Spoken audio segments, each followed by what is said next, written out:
Welcome to the No Name Brand Podcast. My name is Sashka Hanarapal, actress, singer, dancer, turned brand marketing, sales, and advertising strategist who brands your soul. And each week I bring you an inspiring person or message to help you discover your underdog, turn up your leadership notches, challenge the status quo, because you're fast and furious with a powerful message to share with the world. Thank you for taking time out with me today, and without further ado, let's get our creative and wisdom juices flowing. Y'all in for a treat today. I have Jason Donald with me. Who is he? He's a winning author, co-director of his first film, and, very exciting, his latest book, Dalila, will soon be a major film written and directed by Christopher Hampton, Oscar-winning writer of Dangerous Liaisons and Atonement. Reviews of Jason's book have been described as by the big issue. Donald is a powerful literary writer, an author with real empathy and an unflinching eye. Pretty interesting, that one. The Sunday Times says Donald grasps Dalila's experience together with the precise pace of a thriller, as compelling as it is tough, sidestepping piety in favor of clear-eyed, infectious anger. The National says compassionate, clear-eyed, and engaging, and communicates the realities of an asylum seeker's life far better than anything else I have ever read. Open your ears and hearts and welcome with me, Jason Donald. Howdy, Jason. Welcome. Hi, how are you? I'm good. Thank you very much. Thank you. How's that for an intro, hey? It's all true and quite impressive. I'm a bit stunned, even by reading those reviews myself. I think it's pretty cool. So where are you in the world today? Because you were born and bred in South Africa, moved back to Scotland, and are now residing with your wife, an amazing woman, between Switzerland and UK? No, I live in Switzerland full-time. I travel a lot, but I live in Vevey in Switzerland. Cool. Did you always want to travel and move around the world? No, I don't think I did. I don't think I did always wanted to do that. I just found that I happened to travel a lot. You know, I remember when I was a child, my mother was South African and we moved from Scotland to South Africa. We flew. And this was back in the 70s. And it was a thing that I had done that most of my classmates hadn't done in South Africa, which was go on a holiday to Scotland. And I remember traveling in the plane. And when you flew across the equator, the air hostess would come and hand out everybody a certificate for crossing the equator. So some of my early childhood memories are traveling, and I guess it's just become part of my life more and more. That's cool. I didn't get any equator certificate. Maybe you didn't travel in the 70s. I did. Travel the same freaking place you did. Oh, I have to consult them. I wonder if they still do that. I don't think they do. I think maybe it was just for me. Who knows? You were just special, just gave you something to think about. How do you feel that travel has influenced you in your outlook on life? Social adaptability, viewpoints, opinions? I mean, a lot. I'm always curious about people who have stayed their whole life in one spot. I find them fascinating. Certainly, moving around it's changed my perspective a lot. As soon as you think something is normal, or this is the way something has to be or should be, you move around and you discover that, in fact, people live entirely different. And at first, you just think it's weird. You think, oh, well, that was a strange family, or that was a strange person. But then you realize that it's actually normal. And what I mean by normal is it's a normal human factor that people have vastly different cultural experiences and living habits, and even more importantly, outlooks. It's the way they view the world is entirely different from your own and from what you think is the normal way that people view the world. That to me is always fascinating. The other thing that travel does that affects you a lot is it kind of isolates you a little bit, makes you a bit lonely. I think that's part of the flip side. You always feel like, because you always are, the sort of outsider, so you're always trying to adapt to a culture or a new situation or a new diet, because you might be living in a part of the world where they have different things for breakfast than you're used to, I lived in Thailand for about 6 months and I got used to having black sticky rice for breakfast. I love it, but it took me a while to get there and then to accept that as normal. So that constant adaptation makes you feel a little bit at the edge of things. And then it comes around full circle where you realize that, in fact, most human beings constantly feel at the edge of things. Even if you've lived in one place your whole life, you've been influenced by TV or books or magazines or media that tells you you should be traveling all the time. So you feel like, well, I don't really fit with everyone else because I'm not doing what I should be doing. It's a weird mix of feeling connected with the whole world because you're moving around it, you understand it, and you experience it, and dislocated from the whole world, which I think in a deeper sense is a human experience. Yeah. Somewhere in between that is where we all live. It's so true. I always felt I was isolated in the beginning, but only because no one spoke English. Yeah. When I moved to Austria. Yeah. And always being in the center of attention. Yeah. And then going from being center of attention and nobody knowing who you are and isolating you. It was like really hard. And exactly what you said there resonates. The assumption is that everybody speaks English, for example, or that everybody is Christian, or that everybody eats bacon and eggs for breakfast, or whatever, however it is that you've been raised. You go out into the world and you realize that's not how everybody acts. In fact, there's a huge plurality there of how people experience the world. And the way you were raised is just one small version of that. It's an exciting thing. It's not a depressing thing. I'm glad I went traveling. Yeah. It was good. I really enjoyed it. It opened so many doors and so many, like you said, so many viewpoints. Like when I go visit my family in South Africa and everyone's like really stressed and drive and go and do it, and you're like, relax, just take it easy. Everything's no need to rush. Mm-hmm. So looking at my questions over here that I have here. So I read something that you wrote that it wasn't a writer that you always wanted to become, but a garbage man. Oh, yeah. What the heck? Like that's two different worlds. Like one is of service and the other one's writing about that service. Well, okay. So let me make something clear. It's not that I always wanted to become a garbage man. Okay. It's that when I was a tiny little boy, the question was, what did you want to be when you were a little boy? When I was a little boy, I wanted to be a garbage man. So, and partly because growing up in South Africa, I would take the garbage to the front of the house, to the yard, and put it on the street. And the garbage truck would come up, and there would be a big truck, which to a tiny little boy is always exciting, like a big machine. And there would be these men running behind the truck slowly, and they would pick the garbage up and just throw it into the truck. And they were like running in the African heat, so they were muscly and sweaty. And to a little boy, that was just the coolest thing I'd ever seen. I used to love watching them. And then here was the best part. Once they threw the garbage onto the truck, they would jump up and hang on the truck with one hand, okay? And then whistle, and the truck would go off. And I was like, I could not imagine being happier than hanging with one hand on a truck. They looked like superheroes to me, And I knew that my mother would completely disapprove of me hanging off the back of a truck with one hand, which is exactly why I wanted to be a garbage man. So that's where that story comes from, yeah. I think that's brilliant. But I like that idea as well. It's really superhero, like, yeah, I'm hanging on you. I think that's why little boys want to be firemen as well, because you get to do cool stuff like that. You get to hang on the truck and put out fires with this incredible hose and, stuff slide like that. Down balls. Yeah, exactly. It's all about adventure. Girls as well. Girls like it as well. I'm sure they do, yeah.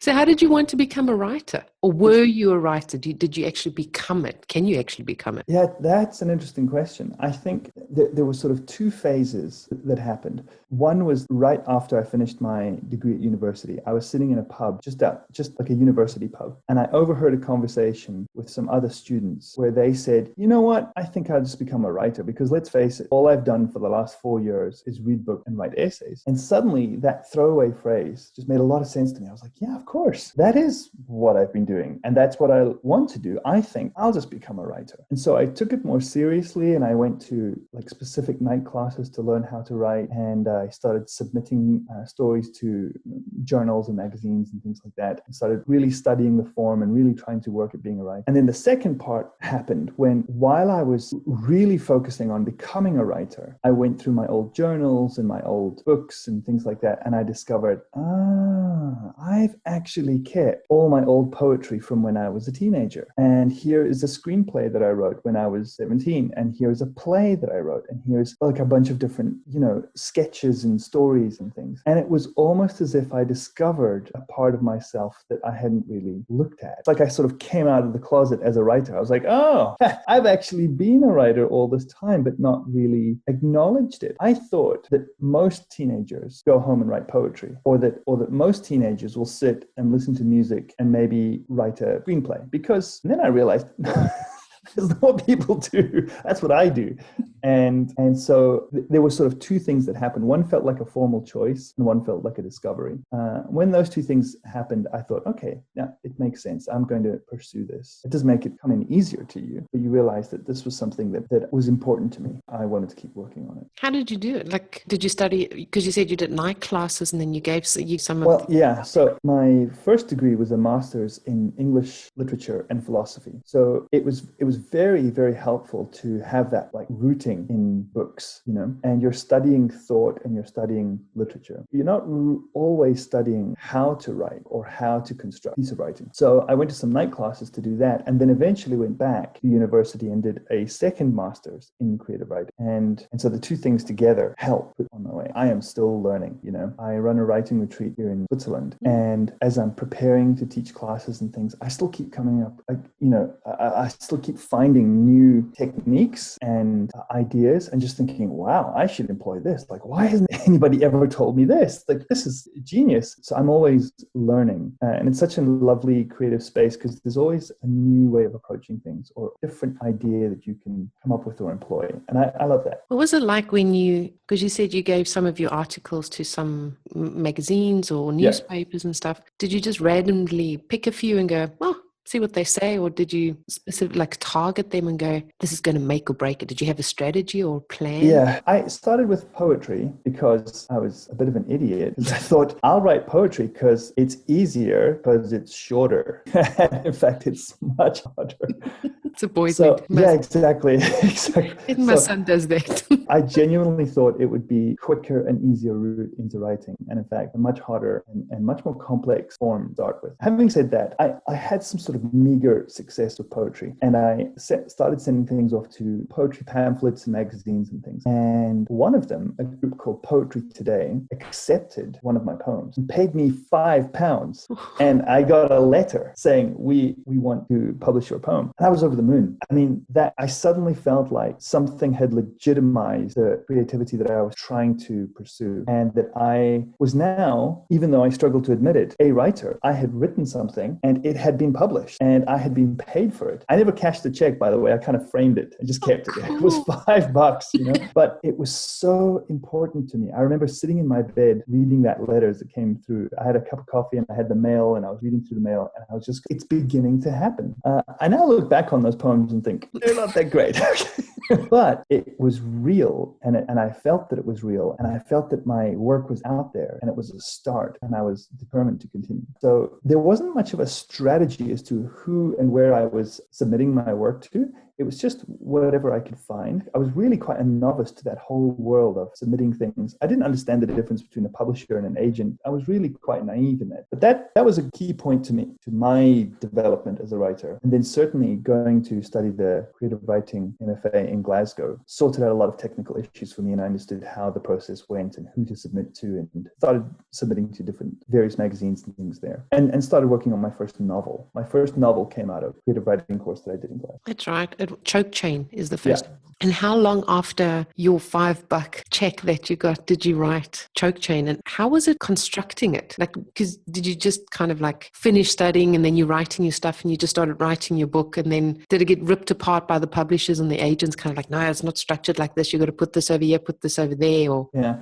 How was that process? It took about 5 to 6 years to write Choke. And part of that was also the coursework. So for example, we were doing some coursework in the university and I thought, okay, here's an exercise that we're going to do. I'll try and adapt it to the book that I'm writing and see if it fits. A lot of it didn't fit, but some of the pieces worked and spurned on new ideas. But when I was at uni, I decided I was going to write short stories. I love short story form, and some of my favorite writers are short story writers. I wanted to write a collection of short stories. And I had about 5 or 6 different ones, and I would show them to my tutor and say, well, what do you think of this story? And we would discuss it. One of the stories that came out was a story of 2 boys and a father just shopping in South Africa. And she says, where is the rest of this story? And I said, well, I'm going to cut it back. Actually, it's a bit long, and I want to shorten it. And she goes, no. Where's the rest? There's more. And I was like, there's not more. I'm finished. And she goes, no, these characters are beginning. They're opening up, but they're not, the story hasn't rounded and closed. She says, I think you're writing about these people. And I was very resistant to that. For a good 6 months, I eyed her with deep suspicion and didn't want to hear that. Then one day I looked at my collection of short stories that I thought I was writing and looked at them all and laid them down and thought, I wonder what the theme would be.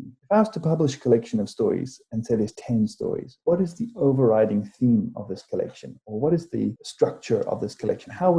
What would be the first story, for example? And it really hit me, like after writing them and looking at them and then sort of printing them off and setting them aside, I discovered that most of the stories that I was writing had 4 characters in them. And they were all about a family, and they were all doing quite sort of domestic things. You know, I wasn't writing about a robot in space or something. I was always writing about perhaps a mother and 3 daughters, or a mother and father and 2 daughters, or a mother and father and 2 sons, there was always like 4 characters. And then I thought, okay, I'm writing about a family here, family of 4. And if I change the names of these characters and make them the same characters throughout all the stories, and if I make all the locations the same locations, which was easy to do, by the way, because it was mostly in a house or in the backyard or something, whether it was England or South Africa, it didn't really make a difference. Once I changed that, I realized that I had 10 chapters instead of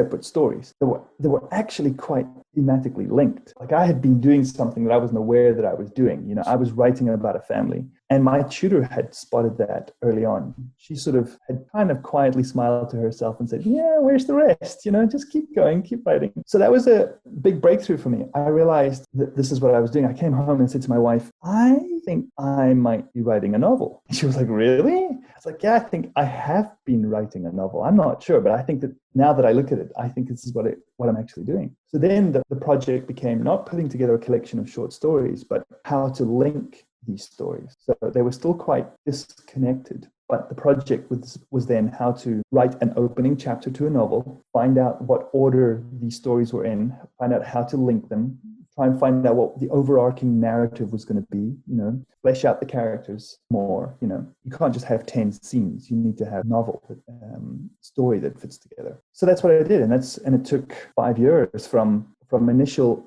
like ideas and stories to finally an edited novel. And you sent it to an agent or a publishing house? No, I was introduced to a publisher, and I sat next to him at dinner at the Edinburgh Book Festival. It was lunch, actually. And he said, my tutor had mentioned that I was writing this book, and he said, I hear you have a novel. And I said to him quite confidently, yes, I do. I hadn't finished it. I said to him quite confidently, yes, I do have a novel. He says, well, that's interesting. What's it about? And I told him, and he says, well, can I see it? And I said, sure, I'll send it to you. Do you want me to email it, or do you want it, you know, there's a certain way to package up a book, you know, with a synopsis and everything. Do you want it packaged, or should I just email it to you? He said, just email it to me. And I said, okay, I just need to tweak a few things and I'll do that. And so I quickly wrote the last 3 or 4 chapters and edited them up and things and sent it to him. Heard nothing back for 3 months, and then emailed him again and said, you know, it's been 3 months and I was just wondering if you had got around to reading my book and what you thought of it. And he sent me an email straight away saying, what's your phone number? And called me and said, yeah, I like the book. I want to publish it. Oh my God. It's, in a way, it's an unusual story because that's not the official process or the normal process for how you get your book published. And yet again, back to what we were discussing earlier, there is no normal. Most people that I speak to have an abnormal story about how they got published. You know, you're given the official route of how a novel gets from a writer to a publisher, and everybody has their own unique stories about how that actually works. So that was my story. Demystifying actually what's normal, like we were saying with traveling, what's normal for some people, Yeah. they've always run and go to Hay House or whatever, and it's not really normal for someone else. Yeah. Oh, cool. Speaking of which, I did buy Dalila. Dalila, by the way. Dalila. Yeah. Cool. Thank you. It's okay. It's slightly strange, and all the way through the novel, people mispronounce her name anyway. And then they discover that they've been mispronouncing her name. So it makes perfect sense that you call it Dalila, because that's part of why that's part of the why the novel's called Dalila. So that confuses people. But it's okay. Story of my life. Same with my name. Yeah, exactly. It's never said Sashka. It's always like Saskia, Sash. Oh, really? Yeah. And I'm called everything except really my name. I'll keep calling you Sashka. Yes. So, Dalila, and it's really, really good. I'm really enjoying it. It's such an Thank you. eye and mind opener, because you start reading something and it's like, oh. And I'm reading 4 or 5 books at the same time, and I'm reading another book, and it's called, I hope I have his surname right, it's Mo Gaudet or whatever, and it's called Solve for Happy, and he's got an equation for happiness. And in a nutshell, the less expectations you have, the happier you'll be. Yeah. And I was like, oh, that's pretty cool. So I'm reading the book and I'm going, no expectations. And I'm like, oh, so you get really sucked in. Like there are a lot of places where you're like, oh, seriously? Oh my God. Yeah, but good. Because I also know that you're existentialist, so you like to, challenge the status quo. Tell us a little bit about, or tell us more about Dalila. Like how it came about and why you pushed the status quo. So do you want to know how I started writing the book, or why I started writing the book? Well, both. Okay. So I was teaching English as a second language in Glasgow. And this is while I was writing my first novel, Choke Chain. So I had a part-time job where I would teach in the mornings, and then most of my university courses were at night. And so I would use my job to pay for my university. So my day job, in the mornings, was teaching English at a college. And the UK had this new dispersal program in the early 2000s where they moved asylum seekers from the southeast of England up into various parts of the UK, Manchester, Liverpool, Birmingham, and Glasgow. So suddenly we had thousands, I think it was up to about 3,000 people arrived in the city over a very short period of time. In Glasgow. In Glasgow. And they had money for English classes that the government was sort of helping them to reintegrate them. So I had a pretty decent, almost full-time job teaching English in a country that apparently speaks English. And most of my students were asylum seekers. And I didn't really know what that meant. But as I got to know my students and as I got to work with the class, I discovered that there were some things that I didn't quite understand. So for example, students couldn't make it to class because they had to report. And I was like, well, report to who? Well, what does that mean? Where are you going? Other students would simply disappear.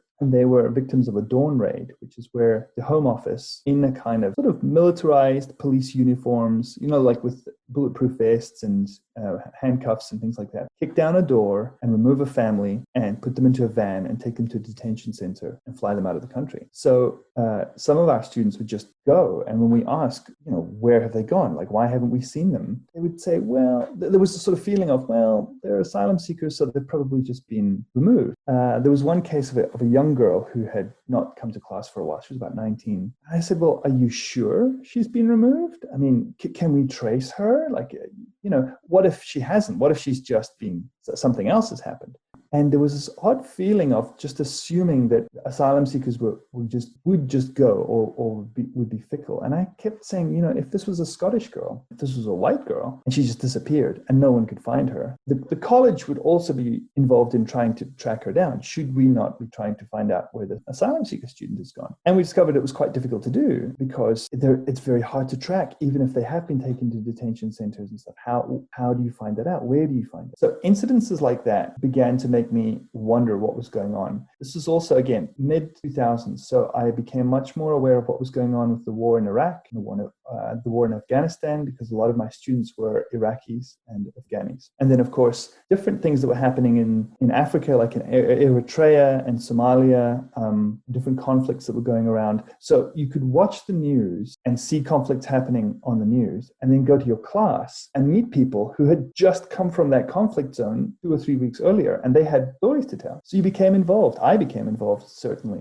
I didn't live in the greatest of neighborhoods, and I discovered as well that the asylum seekers that I was teaching were also my neighbors. They were not just my students, because they were being housed in my neighborhood. And even deeper than that, the reporting center for the whole of Scotland was 3 blocks from my house. So suddenly well, not suddenly, but a little bit more gradually, like over the course of about a year or so, I began to realize that there was this parallel world going on right in my neighborhood, right amongst the people that I live. And you can live your life quite happily not looking at that, or you can take a decision to explore that world. And I decided to explore it, and I decided to look at it. So that's how the novel started. I wanted to write a novel about Glasgow, and I wanted to write a novel about looking at Glasgow in a new way. It wasn't like that was my initial motivation. I didn't want to write a novel about an issue, saying, right, I'm going to tackle immigration with this next novel. I wanted to write a novel about the people that I knew and the city that I knew. But the more I researched it, the bigger the themes grew. So I spent a year then, after my first novel was published, I spent a year researching the second novel specifically. So I volunteered at a charity center that worked with asylum seekers. I interviewed my students and visited them in their homes and met their families, volunteered with a group who visit asylum seekers in detention centers. So I went to a detention center once a week and visited people there and just gathered as much notes and stories as I could and collated it all until I had a bunch of stuff, and then tried to figure out what was the best way to tell a kind of single narrative that would engage the reader from all of this information that I gathered. So that's essentially how I came about writing Dalila. That was the starting point. So was this 19-year-old girl that you were speaking about? Did you find her? Is this Dalila? No? Oh. No, it's not Dalila specifically. She was one of many students who would not make it to the end of the semester. They would be moved, or they would be detained or removed back to their house. Some of them would go underground. They would get too scared, and so they would try and find a job underground and not officially report anymore and things. There were lots of different reasons why people would move on from the classroom. She was one of the first students that troubled me, because I had tried, we didn't know what had happened. Questioning. Mm-hmm. And how do you feel now, after the book is finished, and writing about an issue where there's blurred lines between fiction and non-fiction? How do you mean? The book is fiction and non-fiction, or what? Yeah. It's not really about a specific person, yeah, but it's about a specific person. Yeah. No, so it's not about a specific person in the sense that I did not want to expose anybody. So Dalila is an entirely fictional character, but fictional characters need to be based on research. And so I researched a lot of different stories in and around her experience. And then I created a character that hopefully readers can identify with and empathize with. And then she becomes the vessel, sort of carries the story through a city and through a bunch of different issues and through a bunch of other different stories, because she meets other asylum seekers who also get to share their story. So in that sense, it was very deliberately fictionalized, if you want to say that. I hate that word. I'm going to remove that word. It's just simply fiction, but it's got to be rooted somewhere that feels like reality. What kind of writer would you like to be known as? What kind of genre? Because the first one was kind of, Choke Chain was a story. It was a story about the two boys and their father and their mother and living in South Africa and them growing up and their perception, how siblings grow up, different perceptions of life. And Dalila is also kind of different perceptions as well. Mm-hmm. So where's the third book going? Because you got one line. Okay. One line for the third book. So what kind of genre do you want to be in? Kind of like blurred lines, or create your own? No, I mean, the genre that I am in, and I'll probably keep writing in, is literary fiction, which in a way it's its own genre, I like writing. It gives me enough space to write about things that make me think and that I find engaging and that I hope readers find engaging. I want people to be engaged, if not necessarily entertained. I want their emotions to be engaged. I want them to feel something at the end of the book. And I think that's rewarding, and that's not necessarily entertaining. This isn't a vaudeville show or something like that. I want you to feel things first, and I also want you to think about things. So it's not a political essay in which I'm setting out a bunch of things for you to think about, but there are points in both my books where I want you to sort of reconsider what you think you know without telling you what you should be thinking. Those are the things, that feeling of me reconsidering my place in the world is fascinating to me. And as soon as someone tells what I should be feeling and what I should be thinking, I hate that. That's what I'm trying to communicate to the reader. Well, I'm definitely, like I said, it was an eye and a mind opener. Yeah. So connected with the heart as well. So when you're reading it, you are empathically opening towards it anyhow. Oh, great. Emotional opening. So I was like, not so bad, pretty good. How do you define a writer by definition? There's a lot of different ways to define a writer. In some ways, it's not very mystifying. I think people think of a writer with a capital W as some sort of important, like a guru or somebody who thinks a lot, and you go to a writer for advice or something like that. True, yeah. Sometimes people are like that, but I don't think that that's necessarily what a writer is or does. I think people who write are writers, straightforwardly, and it's very hard to admit that to yourself. I have friends who are writers, who have published short stories and been paid for it, who've published novels and still sort of think, yeah, I struggle to call myself a writer, because in their mind, a writer has a big capital W and lives in an ivory tower somewhere. So in one sense, a writer is simply somebody who does the daily grind of writing stuff and gets it out there. On the other hand, there is something a little bit to that mysticism. It's a weird profession to say that I'm going to spend my day reading and writing out thoughts, essentially. You're going to think about stuff and you're going to try and write it down. And you try and communicate that to other people. What thoughts are you finding so interesting that you want to share with other people, or that influence you so much that you want to pass on, or that you want to have, that you want to mull over at least? Once you get into that, there's a little bit of a philosophical question there about why are you doing this, and what are you doing? And that's a big area. Some people become gurus and they, create a group of people around them that they want to tell things to. Some people become antagonists or provocateurs or clowns. There's a big space when it comes to being a writer as to exactly how you want to be and come across. I think finding your way through all of that is an individual process. Yeah. I just think, like me being an actress, so when you're an actress, you're able to play a role, whatever's written. But once you're standing on your own 2 feet and, you have to MC something, it's like, well, what role am I playing? So who am I supposed to play? Whereas with a writer, it is seen like that. Well, I can confirm that, like a writer with a big W is kind of like this Aristotle and thinks about everything and conjures up how everything should be written and should be said. I'm surprised that a lot of actors or actresses haven't written their own books. They get a lot of ghostwriters to write for them. Mm-hmm. Because they're not able to express that emotional side of them. Yeah. Because it's not something they're playing. It's real shit. Agreed. But, when you step off stage, you don't keep that role all the time. Yeah. You know what I mean? You just become Sashka again. Yeah. And you don't just continually have that role. I am wary of writers who adopt that role and always present that role. You know what I mean?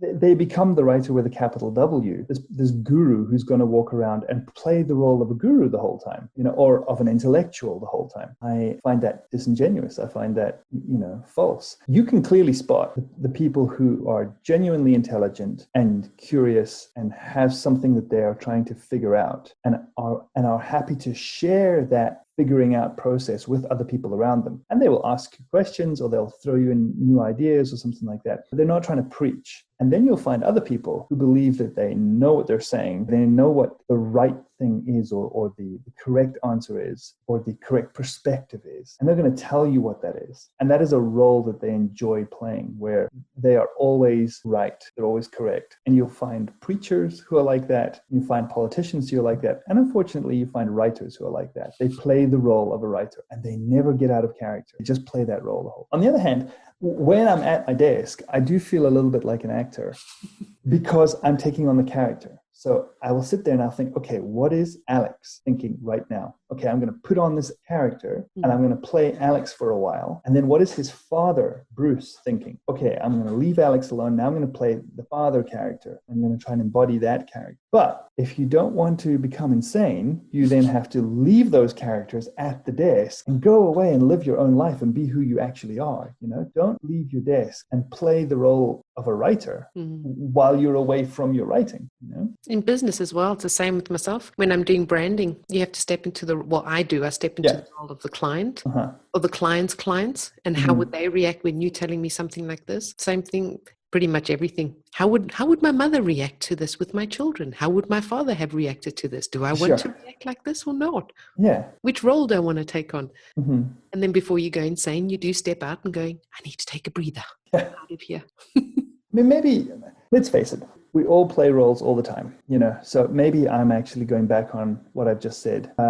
But because my personality is a construct that I've learned to shape and build over my entire life that has now become me. But it's essentially a role that I'm playing. However, I think maybe when you are playing a role, you got to do it with humility, and you got to try and step back from how much you want to force that upon other people. Yeah. So in the business world or in the writer world, if you come at people with your sort of writerly jacket on and your writer hairstyle and your writer way of talking, you are forcing something false upon people. If you sort of approach them humbly and say, yes, I'm a writer, and yes, these are my ideas, and this is how I see things, it's a lot more genuine. I think insecure people need the mask of a role more. Is that making sense? We all need the light and shadow.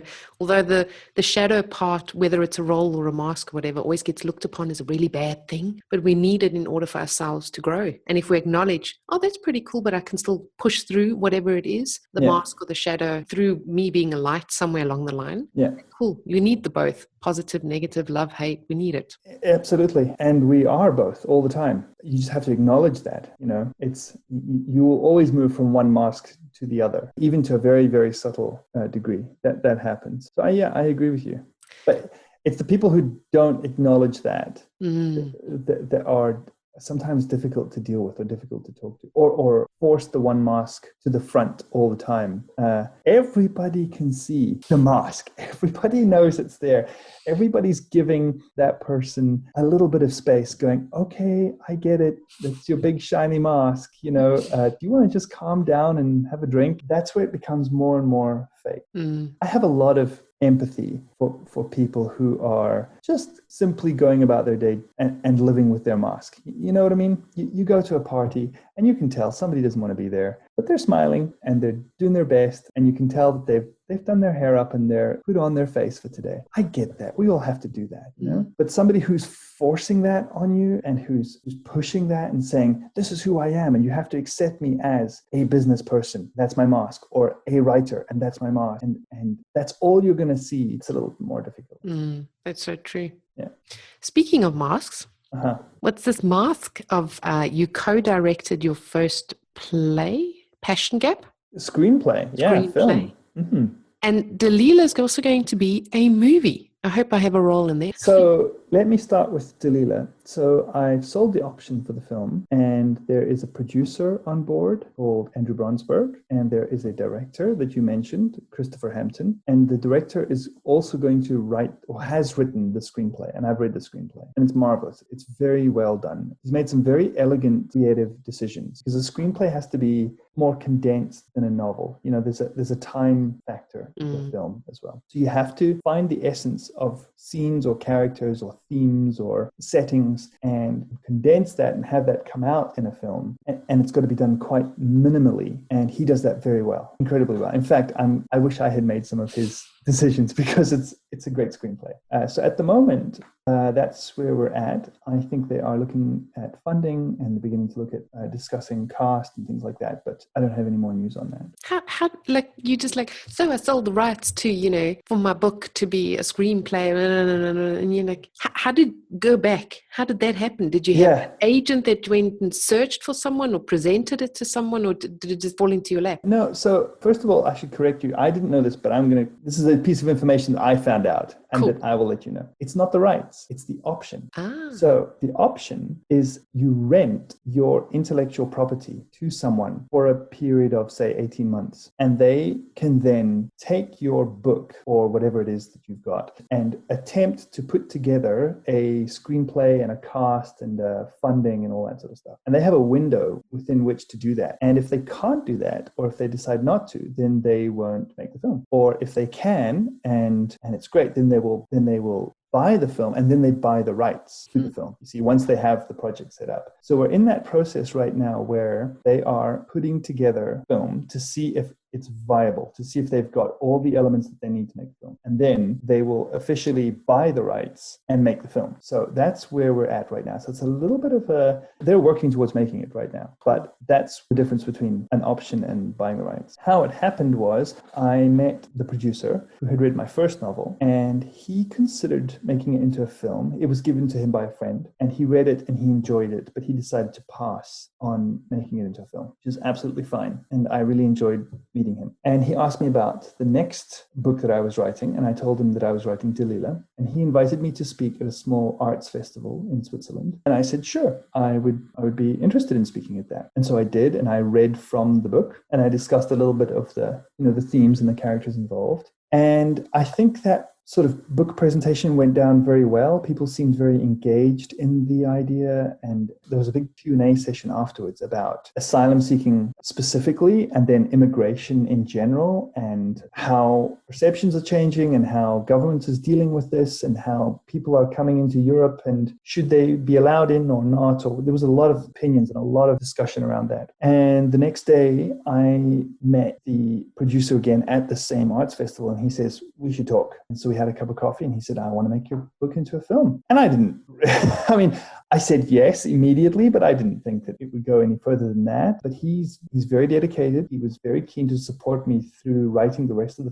book. He would phone me regularly. We would be in touch quite often. And when the first draft of the book finally came out, he read the whole thing, and he really liked it, and said that he wanted to option it straight away. So I got a publishing deal, and the book optioned all sort of around the same time. Yeah. That's pretty exciting. Did you ever think, like when you were at uni studying, that you'd be here today with this book and the option for a movie? Like, it's just escalating. Yeah, no, I never believed that. When he said to me that he wanted to option the book and wanted to make it into a film, there was sort of two things going through my head. The one is, I don't believe this. Not an excited, oh my God, I don't believe this. Not that, right? Simply as, I don't believe this, okay, fine, you go for it. It was a person saying to me, and I've heard lots of conversations like this. I've heard people say, oh, you should make Choke Chain into a film. Well, how do you do that? You know what I mean? Like this kind of pub advice of, you should write a screenplay, or you should just make a film out of your book. How do you do that? So you just nod politely and you just go, right.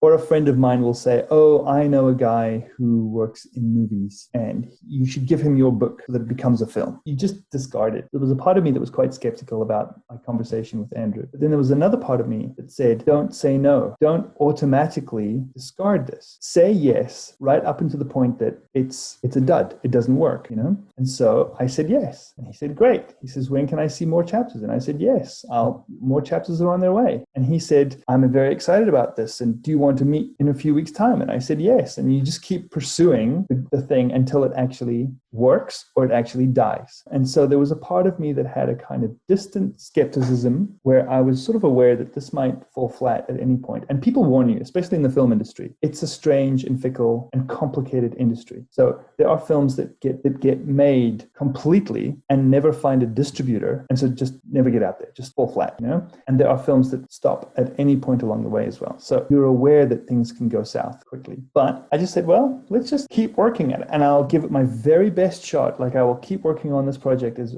best as I can until it dies or it doesn't, And I'm still doing that. And I believe that it's going to keep going forward with a sort of healthy skepticism of knowing that at any point this is not going to work. And I'm going to keep working as hard as I can until it does work. It's a strange mix inside your head. I guess having those two contradictory ideas happening at the same time keeps me balanced, because you think, well, okay, now I'll just write the next book. While I'm waiting on this issue of the film to get done, I will write my own screenplay, and then I will write another book, and I'll see how far that goes, and then I'll work on the next project. Not all my eggs are in one basket. And that's the way it should be. Yeah. Done is better than perfect. Because I wanted to ask you something, like, some of the listeners are also wanting to write their books, or they're in the process of writing their books, and online there are a lot of book coaches and people help write books, and they're often very doubtful, because it sounds like you don't have doubt, but you're more skeptic. Mm-hmm. How do you personally deal with that? Do you have doubt, or are you just skeptic? Yeah. I'm very skeptical. Like, I am a skeptic, and I think that that's a very good position to have. It's not, you have to think for yourself, right? So I am skeptical, and I also have doubt. There are days where I just go, I suck. I'm just shit. You know what I mean? I'm just a complete loser. So you go through that too. And I think that often writing is working through doubt all the time. So I never expect myself to write from a place of absolute confidence, just going, this is wonderful, Jason. You're such a talented writer, Jason. This is the best chapter you've ever written. In fact, when I feel that, I become skeptical, thinking, you're probably far too confident about this for it to actually be as good as you believe it is. Now, that doesn't mean to say I have crushing doubt that replaces my optimism, but you just know that there's this sort of feeling of, this was hard. I worked the best that I could on it. I made the best decisions I could. I feel drained and exhausted, and I'm full of doubt. Like emotionally, I'm too drained to feel elated or have that high, And that's the good feeling. That is the feeling of, I've given it my all and I'm done. Like I have no more resources left. And without spiraling downwards into this massive doubt of thinking I'm a loser and this is the worst thing I've ever written, you just put it aside. And then you just go for a walk, or you go to the gym, or you cook, you listen to some music, and you just leave it. And the next day, back to the project again, and you think, it wasn't as bad as I thought it was. Or there's something that I can work with here, It's not always amazing, but there's something that you can work. Yeah, that's what I deal with. I mean, it takes 5 or 6 years for me to write a book. That's 5 or 6 years of sitting with my doubts every day, just going, what am I doing? Doesn't matter. Don't answer that question. Keep working, just work through the insecurity. It's always going to be there. People who are massively and overly confident can't spot their weaknesses, which makes their work crap, because they might, for example, and there's a hypothetical person obviously that I'm speaking about, they might sit and write a chapter and just go, wow, that's genius. I'm a genius. That's perfect. Done. Chapter 2, I guarantee that book is going to be rubbish, because you cannot nail it on your first go and be delighted with yourself. So you have to embrace the doubt, the insecurity, certainly as an artist, and work with that every single day, knowing that that's the job. And it's tough. It's not an easy thing to do. And there are days when it wins. And I just think I'm too full of doubt and I'm too insecure and I'm just too tired to work with it today. So I'm just going to put it aside. But I'm never going to quit. I never just go, screw it, I'm a complete loser and it's all done, so I quit. It just means I'm not working on the book today, and I will work on it tomorrow when I've dealt with my emotion. So, I love that. Yeah, so that's how I try and deal with things. I like that. Mm-hmm. So we're coming to the end of this. So I have 2 more questions for you, Sure. which I will ask all the guests. One of them is, I personally have my core values and words which are very close to me. Yeah. And I'd love for you to tell me what emotions are conjured up when you hear these words. So fill in the blank, basically. Oh, okay. Is this like a Rorschach test? Well, it depends. I don't know. Let's see. Okay. So wisdom for you is? I hope I don't get pinned down on these things. Wisdom for me is knowing that you don't know anything. It's kind of a Socrates quote. He would say that I think I'm going to misquote Socrates, by the way. The beginning of wisdom is knowing that you don't know anything. So you approach things from a position of questioning or willing to learn. Love that. Creativity for you is? Creativity for me is play. There's a lot of great books out there around the psychology of playing and of how important play is. And that might be, for example, that might be in dance, or it might, as adults, we don't play as much, but you might come across it in like snowboarding or swimming or something. And when I mean swimming, I don't mean racing. I mean splashing in the lake, that kind of play. But out of that experience, like physical experience, but also psychological place, you are happy to try new things and do something just because it's cool, or just because it's weird, or just because it'll make your friend laugh. And maybe, just maybe, you're going to find something amazing. You're going to find something great out of that playing. Yeah. Passion for you is? I don't know. That's too vague a word for me. It can mean so many different things. It does, doesn't it? Yeah. Yeah. I'm going to pass on that. I don't really know. It's too vague. It's one of those words. It feels like it should be important. It feels like you should say something about this. I'm a passionate person. That could mean you're an evil person. You know what I mean? It could mean I am passionate about killing people. You know what I mean? It could just be that. It just could be an intensity in your evilness. Or you could say, I'm passionate about cake. Well, that just means you're a glutton. Or maybe it means that you like to make cakes. You know what I mean? It's quite a strange word that you can use for different things. So I don't really know what I feel about passion. That's cool. I like that. Yeah. Cool. So one last question. I'm looking forward to this answer because I really Yeah, I know you have a good one. How do you want to change the world or challenge the world doing what you do? I am very skeptical of anyone who claims that they want to change the world. Genghis Khan wanted to change the world. You know what I mean? Hitler wanted to change the world. Karl Marx wanted to change the world. Yeah, people who set out world-changing ideas trouble me, because how do you know that their perspective is so objective and so clear and so pure that everyone is going to benefit from their world-changing practice? I mean, even if they set out to do something like wonderful, like you'll discover this with like medicine or something else like that. For example, antibiotics. Antibiotics are good, but if you push that envelope too far, it creates superbugs that are resistant to antibiotics, which are bad. You know what I mean? So you have to be careful about how totalitarian you want to be about applying antibiotics to every single thing and all the time. You understand? So in a way, it's a wonderful thing, but it can backfire. I like smaller projects better. So for example, you'll find a need and you think, I can do my best at contributing to the solution of that need, not solving it entirely, but contributing to that. So for example, it can be very small. This farming community needs a well, but they don't have enough money to dig the well. I am going to start a Kickstarter program, and I'm going to raise that money, and then I'm going to dig the well, and then I'm going to end the project. Done. You had a solution and you had a way out. So I like projects that do that. You go in and then you come out again. You don't go in and just decide, right, I'm now a well digging company that's going to dig wells forever and for everybody all over the place. I don't know if we need that. I think we need one well for that community, and you go and find something. So I don't want to change the world. Let me say this. I don't think the world necessarily is broken or needs saving. I think there are very real dangers facing us right now, and we can address those dangers specifically, like, for example, environmental dangers right now.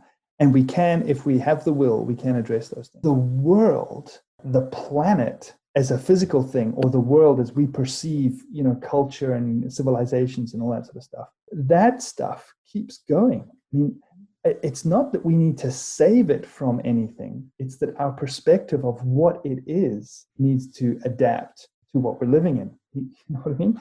Yeah, that's a whole other project. And that's, I agree. And that's what I'm more interested in. The person who claims that they're there to change the world through their little startup surprises me, because their perspective of the world, as small as their startup, for example, or their book, political movement or something like that. Yeah, I think it comes through education. For me, it's educating one person at a time, however, in whichever form, whether it's through a book or through my business or through raising leaders or teaching kids or whatever. Definitely. Stay multi-talented and then put it out there and educate one person at a time, whether it's just my kids. Yeah, absolutely. And if you want to broaden that into a slightly larger group, certainly the education of women and girls has been proven to be a enormously beneficial tool to communities around the world. Yeah. If the girls are educated and empowered, the community changes. And so if if people want to start a project to educate girls, I would suggest that they start small and specific. They find a specific group in a specific area that need help, and they identify what that is, and they go and do that. If it's too broad, if you say, I am going to educate all women, it's so broad that you actually lose focus, and then you lose effectiveness. Exactly. Well, thank you, Jason, for being here today. Thank you for your time. It's been awesome. It's like speaking to an old friend. You've always been there. That's so funny. Thank you very, very much. And I'm also going to be adding, if you'd like, a link to your writing retreat, because that sounds amazing. Yeah, absolutely. Please do that. That would be amazing. So we'll put that in the show notes as well. Yeah. Those that would like to join. I certainly think I'd like to attend, because Switzerland's not that far away. And it's all on my website too. There's a link on my website which is www.jasondonald.org, and you will find my books and other interviews and my writing retreat all listed up there. Perfect. And this one as well. Maha. Absolutely.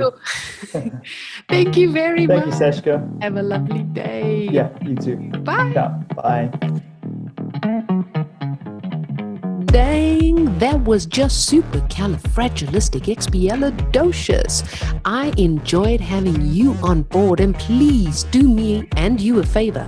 Head on over to iTunes, SoundCloud, or Stitcher. Click subscribe, and a super bonus, leave your review and you stand a chance of being announced and advertised on the show.